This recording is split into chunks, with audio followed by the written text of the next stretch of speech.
नमस्ते सभी को। मैं हूँ सृष्टि और आज हम भगवत गीता चैप्टर 1 के श्लोक 36 में आ गए हैं। रोज की तरह पहले मैं श्लोक को संस्कृत में पढ़ूंगी, फिर इसके इंग्लिश ट्रांसलेशन को देखेंगे और मीनिंग को समझेंगे। तो चलिए शुरू करते हैं। पापम एवाश्रयेद अस्मान हतवैतान अततायिना तस्मान नरहा वयम हन्तुं धरतराष्ट्रं च बन्धवन् स्वजनं हि कथं हत्वा सुखिना स्याम Madhava. Sin will overcome us if we slay such aggressions. Therefore, it is not proper for us to kill the sons of Dhritarashtra and our friends. What should we gain, O Krishna, husband of the goddess of fortune, and how would we be happy by killing our own king's men? तो ये अर्जुन जैसे बात किए जा रहा था, तो यहाँ पे अर्जुन ही बोल रहा है, sin will overcome us if we slay such aggressions, मतलब पाप लगेगा हमें अगर हमने ऐसे लड़ाई करी तो। Therefore it is not proper for us to kill the sons of Dhritarashtra and our friends.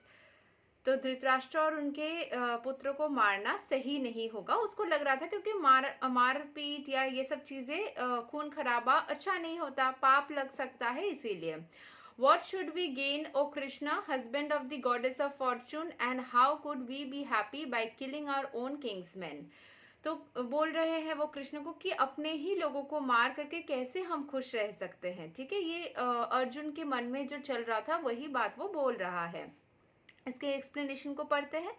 According to Vedic injunctions, there are 6 kinds of aggressors: a poison giver, one who sets fire to the house, one who attacks with deadly weapons, one who plunders riches, one who occupies others' land, one who kidnaps a wife. तो 6 तरीके के खराब कर्म होते हैं वैदिक literature के हिसाब से। तो पहले है जो किसी को पॉइजन यानी कि जहर देता है, जो किसी के घर में आग लगा देता है। नेक्स्ट जो किसी को वेपन के साथ अटैक करता है न, उसके बाद जो किसी के साथ लूट करता है, उसके पैसे या उसके ट्रेजर्स चुरा लेता है।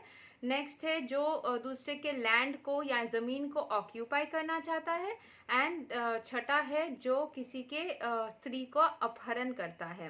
तो such aggressors are at once to be killed and no sin is incurred by killing such aggressors. तो ये सारे गलत काम करने वाले लोगों को अगर मार दिया जाए तो उसमें कोई पाप नहीं लगता है। Such killing of aggressors is quite befitting any ordinary man, but Arjun was not an ordinary person. ये इसको मार के जो संतुष्टि किसी भी साधारण मनुष्य को मिलेगा, किसी को भी लगेगा कि ठीक है चलो, लेकिन अर्जुन तो वैसे नहीं थे। उसके अंदर तो दया भाव थी, वो तो ईश्वर के अंदर अपने आप को पूरे तरीके से नियोग कर दिया था। ठीक है, अपने आप को समर्पित कर दिया था ईश्वर के भावना में। तो उसके अंदर इतनी दया भावना थी कि इतने सारे गलत काम करने वाले लोगों उनके एनिमी टीम में थे जिन्होंने कुछ ना कुछ तरीके से खराब किया, उसका किंगडम छीन लिया, उसके स्त्री को अपमान किया। बहुत सारे मतलब जो यहाँ पे 6 पॉइंट्स है उनमें से पॉइंट्स मैच कर रहे हैं, लेकिन फिर भी अर्जुन को लग रहा था कि छोड़ देते ना, उन्हें माफ कर देते ना, उनके साथ अच्छा करते हैं ना। अगर किसी के अंदर भी नेगेटिव क्वालिटीज है ना, ऐसी टाइप की भावना, तो उसको भी खत्म करना बहुत जरूरी है। ये सारी चीजें किसी इंसान के अंदर अगर ये द्वंद्व है, ये सारे पॉइंट्स है, तो उसको भी खत्म करना बहुत ज्यादा इम्पोर्टेंट है। He was saintly by character, साधु जैसा था, and therefore he wanted to deal with them in saintliness, इसलिए साधु जैसा ही बिहेव करना चाहता था। This kind of saintliness, however, is not for a क्षत्रिय, एक क्षत्रिय के लिए ये सही नहीं है। Although a responsible man in the administration of a state is required to be saintly, लेकिन जो एडमिनिस्ट्रेशन में है वो अपने लोगों के प्रति दया भावना रखे, अपने राज्य के लोगों के प्रजा के प्रति दया भावना रखे, वो ज़रूरी तो है। He should not be cowardly, लेकिन उसको डरना नहीं चाहिए। गलत को ख़त्म करने के लिए, गलत चीज़ों के साथ लड़ने के लिए उसको डरना नहीं चाहिए। उसके अंदर ज़रूर ऐसे कंपैशन, दया, ममता, भावना ऐसे रहना बहुत अच्छी बात है, लेकिन डरना नहीं चाहिए। For example, Lord Ram was so saintly that people even now are anxious to live in the kingdom of Lord Ram, Ram Rajya, but Lord Ram never showed any covered eyes. Ram जो थे वो बहुत ही ज़्यादा brave थे, वो उन्होंने अपना राज्य छोड़ा ज़रूर था, लेकिन उनके अंदर कभी भी कवर्डनेस नहीं थी कि नहीं मुझे लड़ना या मुझे अपने स्थान को हासिल करना नहीं है। उन्होंने रावण के साथ में लड़ाई करी, अपने स्त्री को वहाँ से मुक्त कराया और अपने राज्य को हासिल किया। जैसा जैसा समय जिस तरीके से चलता रहा उस तरीके से उन्होंने अपना पार्टिसिपेशन दिखाया, भाग के नहीं चले गए। Ravan was the aggressor amongst Ram because Ravana kidnapped Ram's wife Sita, but Lord Ram gave his sufficient lessons, unparalleled in the history of the world. In Arjun's case, however, one should consider the special type of aggressors, namely his own grandfather, his own teacher, friends, sons, grandsons. इसमें क्या difference है? राम के लिए एक अलग ही शत्रु थे, अलग ही राज्य से कोई थे, बहुत इजी हो गया था उसके साथ फाइटिंग करना इसीलिए। लेकिन अर्जुन के अपने रिलेशंस जिसमें अटैचमेंट आ रही है, अपने रिलेटिव्स उसके साथ में खराब कर रहे हैं, तो इसीलिए उसका दया भावना और ये अटैचमेंट, ये सही है कि गलत है, ये सारी चीजें ना एक साथ में उसको परेशान कर रही है कि क्या उसका कर्म सही भी हो रहा है, वो कर्म के जैसे ही सोच रहा है। अटैचमेंट के साथ साथ कहीं ना कहीं उसके दिमाग में ये भी चल रहा है, क्या मैं सही कर्म कर रहा हूँ, इन लोगों को क्या मुझे मारना भी चाहिए? ये एक तरीके से अच्छा तो है लेकिन डरना भी नहीं चाहिए। ठीक है, कि वो थोड़ा सा कैलकुलेटिवली देख भी ले रहा है, क्या ये सही भी है? Okay. In Arjun's case, however, one should consider special type of aggressors, namely his own grandfather, own teacher, friends, sons, grandsons, etc. Because of them, Arjun thought that he should not take the severe steps necessary against ordinary aggressors. तो अर्जुन को क्या लगा कि कोई भी अगर aggressor होता वो आराम से उसको मार के भगा देता, लेकिन क्योंकि ये उनके फैमिली के लोग हैं इसीलिए वो थोड़ा सा सोच विचार कर रहा है। Besides that saintly persons are advise to forgive, ये भी बोला जाता है कि फॉरगिव कर देना अच्छा काम होता है, तो वो भी उसको लग रहा है। Such injunctions for saintly people are more important than any political emergency, माफ कर देना बहुत ज़्यादा हाई लेवल में होता है than to just fight and all this political चीज़ें करना। ठीक है, Arjun considered that rather than kill his own kinsmen for political reasons, it would be better to forgive them on grounds of religion and saintly behavior. He did not therefore consider such killing profitable simply for the matter of temporary bodily happiness.